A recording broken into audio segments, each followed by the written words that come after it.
Welcome back to the video series for OHS Season 64.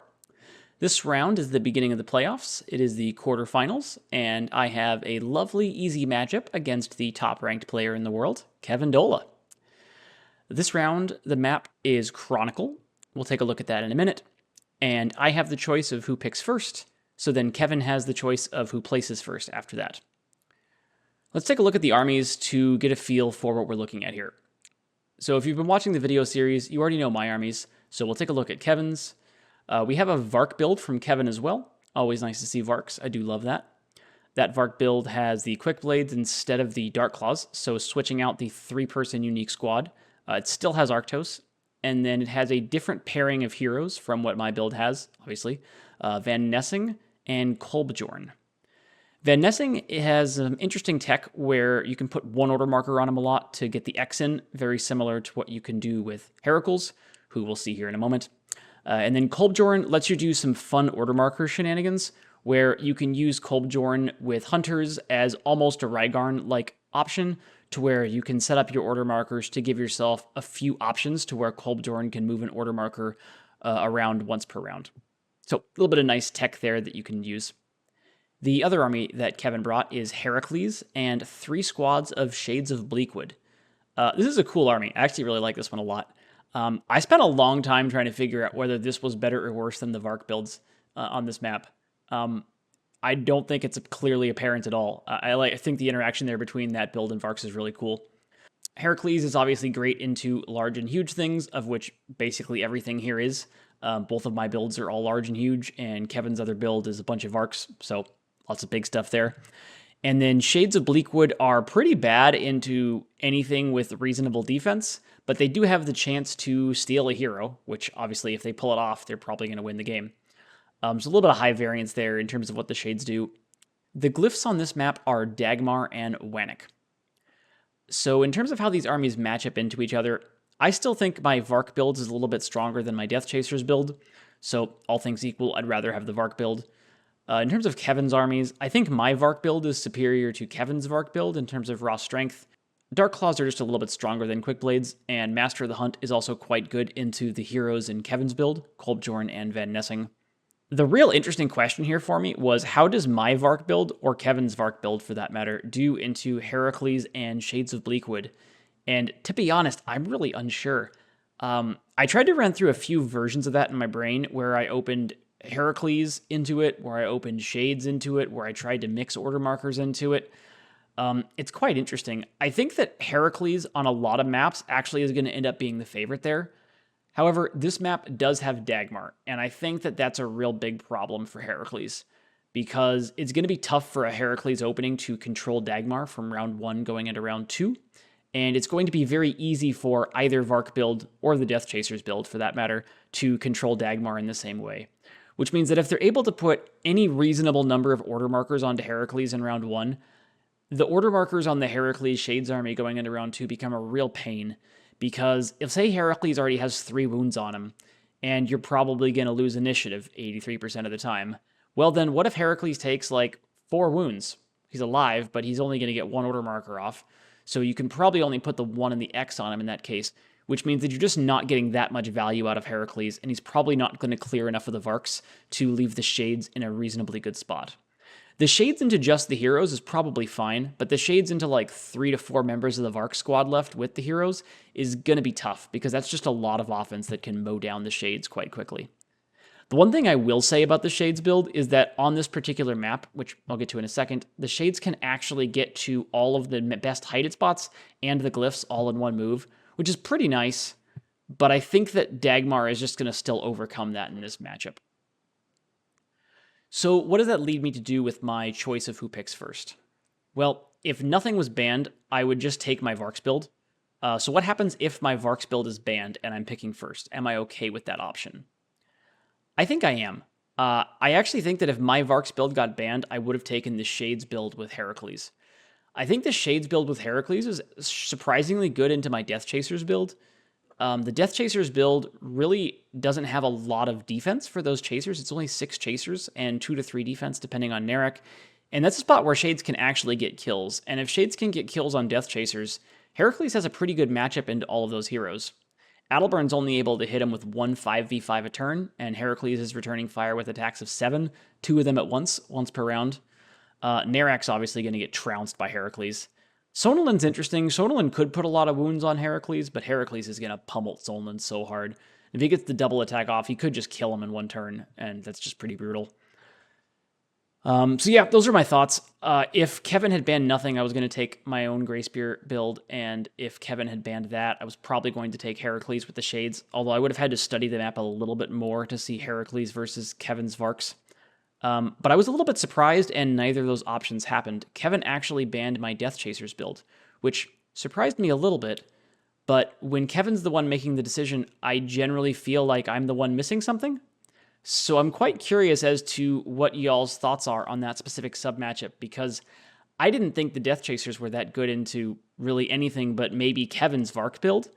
But clearly Kevin was valuing them a lot higher than I was. So I'm quite curious as to where that difference comes down to and what either I'm misvaluing there or what Kevin was thinking about in terms of the sub-matchups that he gains by banning that. Anyways, we don't get to know that information. Anyhow, sticking with the plan from there, I go ahead and take my Vark build, and Kevin then responded with his Vark build. So we're going to have some Vark v Vark violence going on in this one. Let's hop on over to the map to take a look. So this is the map that we're playing on. As I mentioned earlier, we have Wanik and Dagmar as the two glyphs. I've already gone ahead and placed my army. Kevin elected to have me place first, of course, which makes sense because this map is symmetric, so there's no advantage to claiming one start zone over the other, and placing second just lets you have the advantage of seeing what your opponent did. Essentially, I have to commit to something, either one side or the other, or the middle, and then Kevin can respond. I committed to heavy side the Dagmar side of this map, which I had a little bit of question about that in my brain, because I think that the height on the opposite side of the map is substantially better. Specifically, this spot right here, if you can get Greyspears up there with Arctos on this treasure glyph spot, is just a really amazing spot for Varks to be sitting on. But even with that being said, though, I think Dagmar is just so important that it's worth giving up that height to be able to contest Dagmar as best as possible. If you can get the init switch in this matchup, you're going to be in amazing shape. And if you can't, you kind of still have to sell out to try to prevent it just because of how damn devastating it's going to be. Kevin's army is a little bit better able to withstand it than mine because he does have Kolbjorn to have a little bit of order marker flexibility. So in that regard, Kevin's got a nice tool there that I don't have. That being said, I think that the Dark Claws are just going to have a lot more offensive potential than the Quick Blades are in this matchup. So I like having the Dark Claws from that side of it in the Vark v Vark mirror. I also think if we can get to a late game of Master of the Hunt versus, either one hero or even both, it's pretty advantageous for me. Master of the Hunt can just kill them so quickly if he gets one good attack off into them. In terms of why I placed my army here, the first thing I actually did was place Guilty on this spot right here. Guilty here can threaten a lot of things. There's always the risk that I do just open Guilty because I'm kind of crazy about Guilty. And if you do open Guilty, you can get him up to this spot in one move. That being said, I'm not planning on opening Guilty. I don't think I can get away with it in this matchup against a super fast army like Varks, piloted by one of, if not the best player in the world, so we won't be trying that. But it is nice to have him there as a threat. It's also nice to have the potential to get him there, say, on round 3, order marker 1, if there happen to be a few Varks on low ground, and I need that little bit of a Hail Mary to try to get back into the game. So it's just a nice flex to where I can threaten the opening and then have it available for potentially in round 3 or 4 if it comes to that. I then put Master of the Hunt back here. I put him there to keep him a little bit safer. I didn't want him to be super vulnerable to Quick Blades getting an attack in early. That seemed like one of the sub-matchups that I wanted to avoid. And from there, he can also get up to that same spot as Guilty can because he has one more move. He can also go to the other side of the map. Specifically, he could get to this spot, where once he has the Arctos Spirit on him, which he probably would if it's the late game, from that spot, he can actually contest Wanik. So he has the ability to attack whatever's on Wanik if necessary at, say, the end of round 3 or the end of round 4. He also has the ability to just go up into the central road and contest that, so we could potentially get Master of the Hunt to here as well in one move. Just a lot of flexibility, and he's fairly safe, so I ended up putting him there because of that. I then placed Arctos. So I wanted Arctos to be able to get as far as he could in one order marker, so that I didn't have to move him on order marker 1 and could potentially use him on order marker 2 to already get into the fray. So from here, Arctos can get to that spot, and he can get to that spot, in addition to being able to get up on the plateau. I think that those two height spots are more likely as to where he can go, because he could move up there, potentially attack something if I have exactly one dead Gray Spear, and then support a bunch of Gray Spears on height, on whichever side is better for me to be at that point in time. So I thought this was a really good spot for Arctos to give him the most flexibility. I then prioritized placing my Dark Claws. I want to be able to develop the Dark Claws up to height on order marker 1 if I happen to win initiative. I'd probably rather lose initiative, but it's important to plan for both instances. So if I win initiative, these Dark Claws, who are back here currently, they can get up to this spot on height. Those 3 spots right next to each other. And I think that's really important because it's going to be difficult for Gray Spears to get good solid attacks in on them in that spot, especially on multiple of them. And it gives me the ability to have my Dark Claws be ready to come in and flood the center at a moment's notice as soon as Kevin has a good turn and kills several of my Gray Spears. And from that spot, they're just going to be able to threaten getting those double attacks in on a bunch of Varks, sort of the moment that my Gray Spears have a bad turn.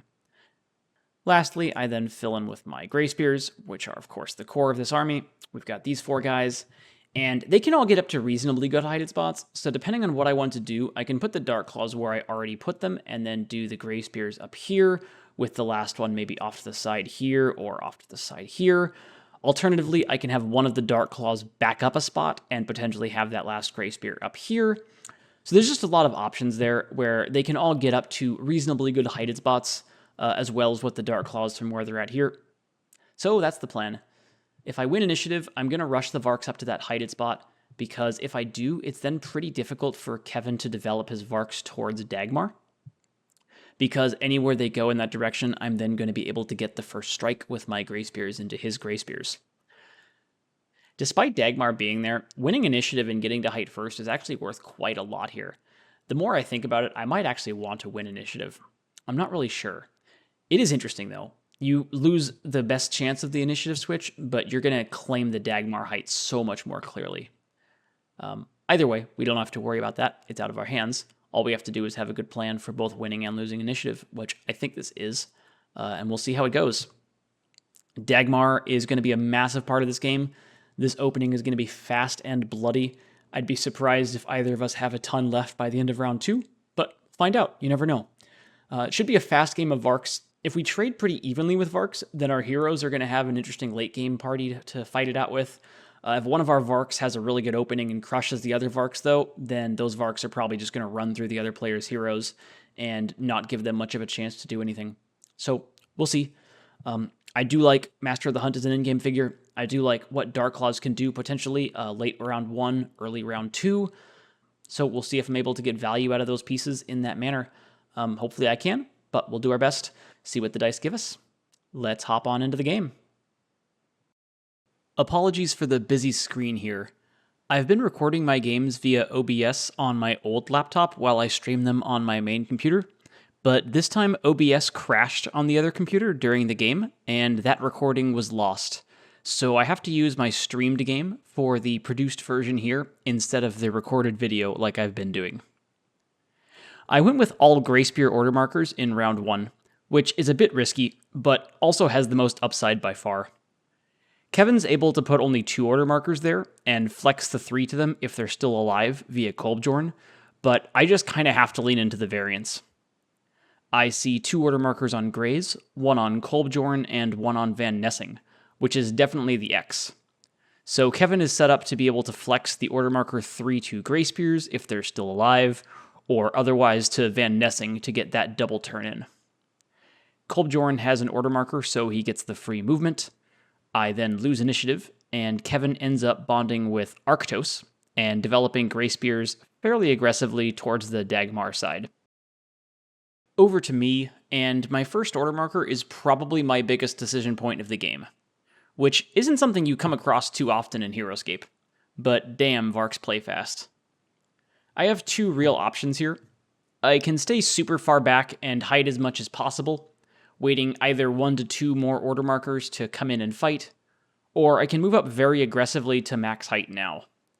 I don't think much in between is worth it, as it generally still exposes Varks to risk without having the upside of claiming max height.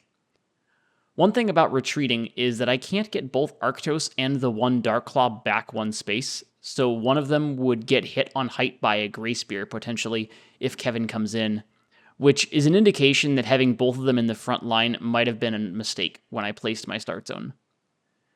I went back and forth on this in-game, and I'm still unsure what the best option is here. I went with the higher upside move and rushed the Varks up to height, bonding with the Darkclaws and developing the squads like I discussed earlier. Obviously, I'm exposed to attacks here, so this is a pretty big risk, but if I have 2+ Greys survive the next turn, then I'll be in amazing shape, as Darks can then come in and bash everything, and I'll have control of Dagmar going into round 2, which should lead to me winning the Vark exchange. If 3 Grey Spears die, I may end up retreating the last Grey Spear to keep him alive, or using him as offense to try to finish off Kevin's Greys, if possible. And if all 4 Greys die, then I just lose. Looking back now, though, I could have moved 3 Grey Spears up to height here and hidden the 4th one, either behind the ruin, though I'm not sure if it hides Greys or not, or in the back row of the start zone, which might have achieved a lot of the same upside while eliminating that 18% awful outcome. I didn't consider that in-game, though, but it may well have been better to trade some offensive upside for just eliminating the 18% insta-lose. Back to Kevin, and he has to fight now, as he can't let me hold this position and get the Dagmar switch. Arctos scoots up, and Greys surround Arctos, using Arctos as a screen to block Darkclaws from being able to hit them all. Kevin then proceeds to roll hot, and gets all 4 Grey v Grey kills, wiping out my next 2 order markers and essentially winning the game. Welp, this is the sub-outcome where I just lose. Oh well. To see how likely this outcome was, we need to know what the probabilities of each attack, 2x 4v3, 1x 4v4, and 1x 5v3 are, and then multiply the chances each gets the kill together, which gives us about 18%. So 18% of the time, this goes horrifically badly for me. Obviously not ideal, but after losing the opening initiative, I think I like the upside of this play, though I still think it might have been worth it to keep 1 Grey Spear back. Anyways, my order markers are dead, and Kevin then advances further and hits Darkclaws, but only gets 1 kill this time. I was a little surprised to hear that Kevin didn't take Dagmar, even though it would have been a worse attack. I'm guessing he thought that I'd had the order marker 3 on Darkclaws at a decent frequency here, and thought playing for the better attacks was a better means of limiting my upside moving forward, but I do think this is an interesting decision point from Kevin's perspective. Going into round 2, I need more than a miracle, so we set our order markers assuming everything and more goes right, with the 1 and 2 on Darkclaws and the 3 on Master of the Hunt. If Darks kill all of the Greys, Master of the Hunt can then move up and hit Arctos or one of the other heroes if they've developed by then. I do win initiative, and I see 1 order marker on Greys, 1 on Quick, and 2 on Van Nessing. I think Nessing basically always has the 3 and the X here, so the 1 is on Greys, and the 2 is probably then on Quicks. I move up my Arctos, but he misses the 4v3, so I won't be able to burn the Grey Spear's order marker. Darks come in and get 4 attacks off, but only kill 1 Grey Spear. Welp, there goes that Hail Mary.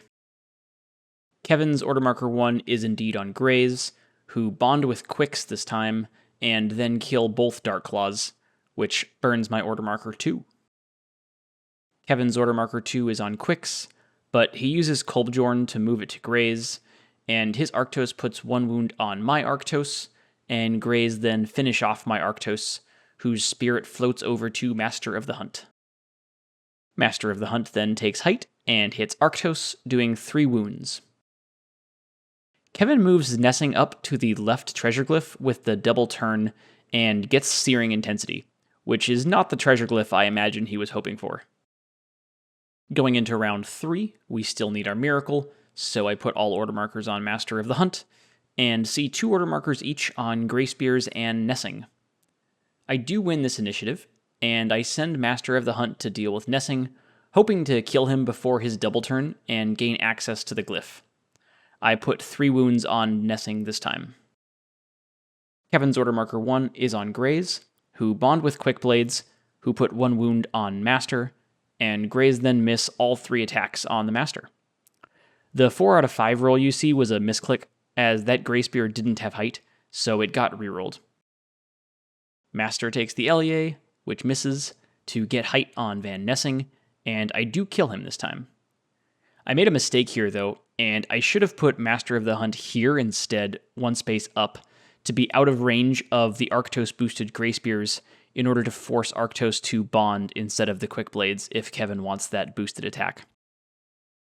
Order Marker 2 is on Greys, and Quicks take Wannick and engage Master on height, and the Greys follow them in, and collectively deal 3 more wounds to Master this turn. He stays where he is and kills a Grey Spear from height, and Kevin's Order Marker 3 is burned. I take the Wannick wound on Guilty. Kolbjorn does a movement here, and I then win initiative, and Master picks up the glyph and hits Searing on the Grey Spear, and then kills the Quick Blade. Kevin's Order Marker 1 is on Greys, who bond with Quicks, who finish Guilty off, but miss Master. Master then kills the Quick Blade. Kevin's Order Marker 2 is also Grey Spears, and Arctos emulates Thanos' iconic "fine, I'll do it myself" line, and comes in and does the deed to Master of the Hunt, killing him and formally ending the game. GG's, Kevin. Can't say my Varks put up a respectable fight here, but Master of the Hunt did try his darndest. I think I still like the general gist of my opening move, though I do think it's close, and I could probably be convinced that it's wrong. I also think, as I mentioned earlier, there might have been a slightly more efficient way to do it, where I eliminated some of the risk. Either way, we get max punished for it, and get hit with the worst form of negative variance in that opening, and then get steamrolled from there on out, knocking us out of this event as Kevin moves on to the semifinals. Congrats to the Sparkle in Your Water, who ended up winning this event after beating Kevin Dola in the finals.